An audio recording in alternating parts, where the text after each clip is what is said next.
बाबा या बिजली गाम में आलो आणि तहा आई भी आलो कहा का बाबा जी फक्त आई भी है तेर सिंह दादा को दुला बाबा आलो आणि वसावे पोलीस आहे आणि अख्खा मध्ये गाव दया टोलवाला त्या समय में गोठ है गुला बाबाई अवतार लेतो मुझे कहना अवतार ले दो तो खुशी मांगते हैं ये कहना खुशी मांगे हैं अब तेर सिंह दादो है आणि प्रताप दादो है आणि दारा सिंह दादो है आणि अशोक मास्टर है ते खुशी मागे दिले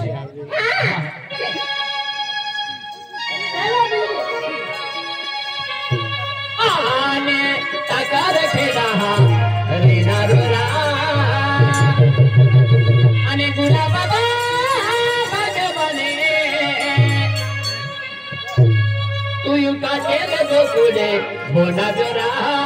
ओ गुलाब भगवाने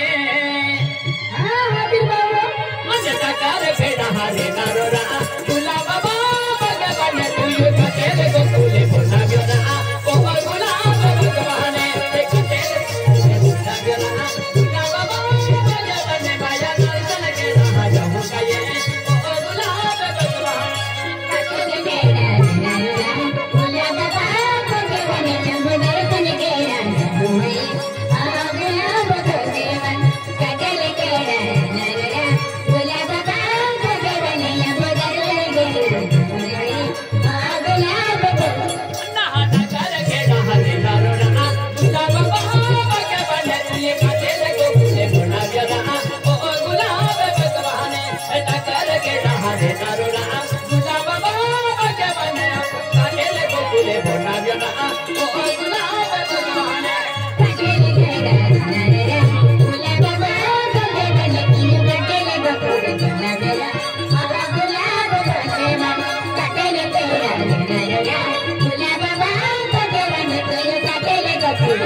विपुल पटले आहेत,